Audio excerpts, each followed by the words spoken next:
what happens is fishing rod out. The banking cartel keeps interest rates low, enticing more people in, makes loads of loans, reduces the criteria by which they will give a loan, lots of money in circulation, people in more debt. And here's the point. You know when you go for a loan of £50,000, the bank creates, at least in theory on your computer screen, £50,000. That's it. But you're not paying back £50,000, you're paying back £50,000 plus interest. The interest on the £50,000 has not been created, it never is. Therefore, by design, there is never ever enough money in circulation to pay back all the principal and interest on the loans outstanding. Bankruptcy, losing your home, is built in on purpose. So, out goes the fishing line, and then it starts being reeled in. They create an excuse for a credit crunch or a problem, and so what do the banks do? Coordinated through this system of pyramids within pyramids, they start taking money out of circulation. They raise the criteria for giving loans out, which they are now. They raise interest rates, or whatever they need to do to take money out of circulation. Now, as they take money out of circulation, there's even less circulating to pay back all the debt that was created when they put loads of money out there, so people start in massive amounts losing their homes, their jobs, their businesses, their land, their possessions. And so we move over to the depression, the downturn, the recession, and they then start trawling from the people the wealth that does exist, because there's not enough money in circulation, nothing to do with them, they can't pay the non-existent money back. And this economic cycle has been played for centuries, and it has sucked out of the people the real wealth into the hands of the few. And that is such a fundamental part of Big Brother, because it's a fundamental part of human control. Are you listening, David Bloody Davis?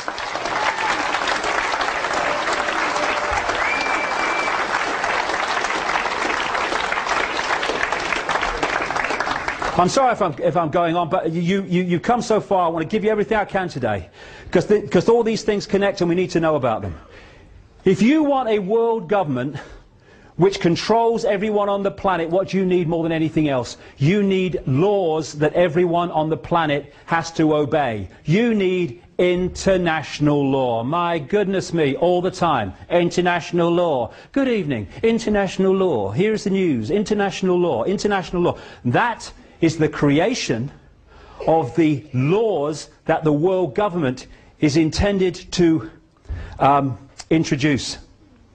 Because international law will be how that controls the lives of everyone, and if you go against international law, that's why the World Army is there to intervene.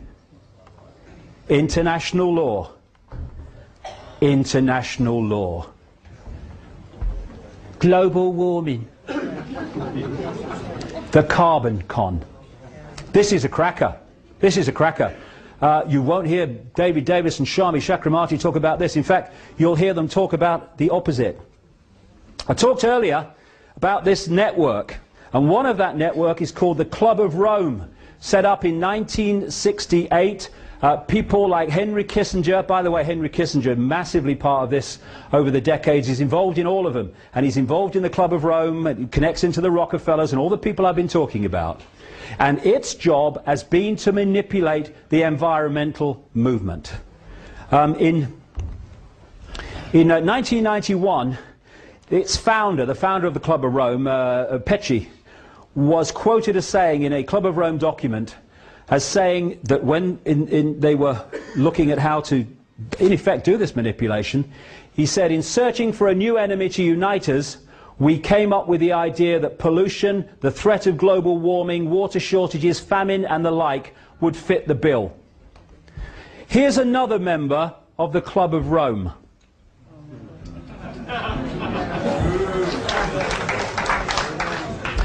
And that's why the official story of the reason for climate change, carbon emissions caused by humans, is as much a nonsense as the official story of 9/11. It is a problem, and the solution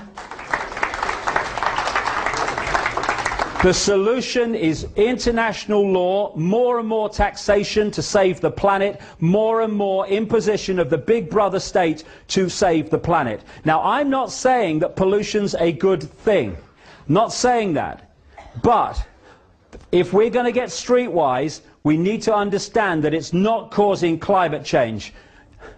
Well, I mean, you know, having researched this for nearly 20 years, there's a little thing you start to learn about this guy, Al Gore. If he's involved, it's a scam. End of story, by the way. End of story, by the way. It's a scam. And of course, for his Inconvenient Truth documentary, let's just redesignate what documentary means on that criteria. He was given the Nobel Peace Prize and the Oscar. Why? Because this network controls that. They don't control every Oscar and all the rest of it, but if they need someone to get one, they can make sure they get one. Same with the Nobel Peace Prize. Kissinger won the Nobel Peace Prize. Bloody war criminal. They're giving it to Blair next. Yeah, Blair. So, what we've got as a result of all this manipulation, Al Gore, is, you know if it's a scam as well, because Madonna's on the stage singing about it, right? This is the Global Warming Survival Handbook, going with the Live Earth concerts, orchestrated by Al Gore. David de Rothschild wrote that. Very good. I'm sure they care about the planet, as they're lending us money that doesn't exist and trawling the wealth as a result of us not paying it. Now, there's a thing they say about computers. Crap in, crap out, right? If you put garbage into a computer, you get garbage out. That's how the computer models came up with global warming. International law is where it's leading, and this is the cause of global warming. Stands back in amazement. You mean the sun has an effect on Earth temperature? Are you kidding? What happens is the sun goes in cycles. It generates what are called sunspots, which are massive explosions of energy powered out into the solar system, which comes to the Earth eventually as solar radiation. Some of these explosions, called sunspots, are as big as the Earth and even as big as Jupiter. When it is exploding energy, the temperature goes up. This is what these sunspots are. You can see them here. I think they might have a bearing on temperature. I think so. This is the recent sunspot cycle coming round, all the rest of it. And of course there are cycles where you have a sunspot cycle going round at this level of temperature, and then you have a cycle going round at this level of temperature. So that as the cycles go round, it's hotter or cooler in the different cycles as we pass through what we call time. Now, other planets in the solar system have been warming up. I don't know whether you've seen them factories on Mars. Them bloody Martians and them 4x4s, you know, it's bloody outrageous. Now, what is the common denominator of these other planets and the Earth? Can't work it out. Must be the sun. Now, this is the great one. The temperature's higher than it's ever been since records began. When did they begin? 1862? That's 5 minutes ago in weather cycles. What are you talking about? Back about 800 years ago, they had the medieval warm period. This is mainstream science. This is not me coming up with alternative stuff. The medieval warm period, the temperature was higher than it is now. Okay? What caused the temperature to be higher in the medieval warm period than it is now? Could it have been turbocharged handcarts? What do you reckon? Could be.